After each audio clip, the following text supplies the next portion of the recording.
பரவாயில்ல, அந்த காட்சியெல்லாம் வெளியில குடுக்குறாங்களா? எங்களுக்கு சட்டப்பேரவையில எப்படி தெரியுமா? வீடியோவே முதல்ல கொடுக்க மாட்டாங்க.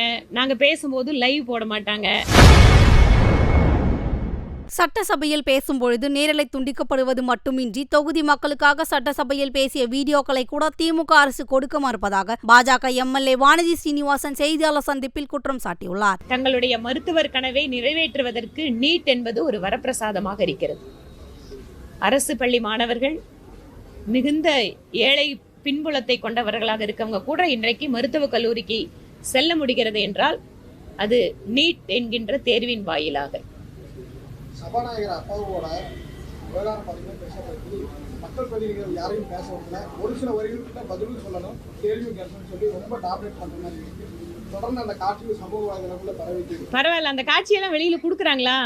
எங்களுக்கு சட்டப்பேரவையில எப்படி தெரியுமா? வீடியோவே முதல்ல கொடுக்க மாட்டாங்க. நாங்க பேசும்போது லைவ் போட மாட்டாங்க. அதுக்கப்புறம் அந்த வீடியோ நான் என்ன சொல்றேன், அரசியல் ரீதியா ஆளுங்கட்சிக்கு எதிராக நான் கருத்து வைக்கிறேன். நீங்க அதை கூட கட் பண்ணிக்கோங்க. நான் உங்ககிட்ட மத பயங்கரவாதத்தை பத்தி நான் சட்டப்பேரவையில பேசினேன். அந்த வீடியோ இது வரைக்கும் எனக்கு கிடைக்கல. சரி, அதைவாது வச்சுக்கோங்க. தொகுதி மக்களுக்கு தொகுதியோட பிரச்சனைகளை பேசுற வீடியோ கூட கொடுக்க மாட்டேங்கிறாங்க.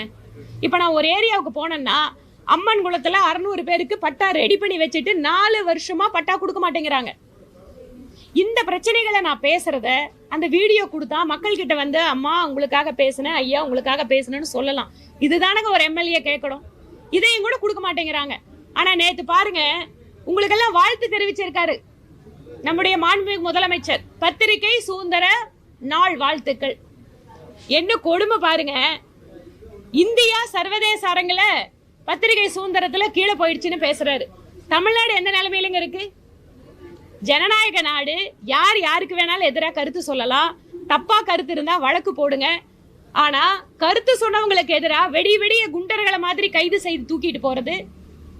அதே போல யூடியூபர்கள் யாராவது வந்து ஆளுங்கட்சிக்கு எதிராக பேசினா அவங்க வீட்டில் கொண்டு போய் சாக்கடையை கொட்டுறது, இதெல்லாம் கண்ணு முன்னால நடக்கிறத தெரிஞ்சிட்டு முதலமைச்சர் அவர்கள் பத்திரிகை சுதந்திர கருத்து சுதந்திர நாள் அப்படின்னு அவரோட வாழ்த்து சொல்றாருன்னா எந்த அளவுக்கு இவர்களுக்கு சொல்லுக்கும் செயலுக்கும் சம்பந்தம் இருக்குங்கிறத நம்ம புரிஞ்சுக்கலாம்.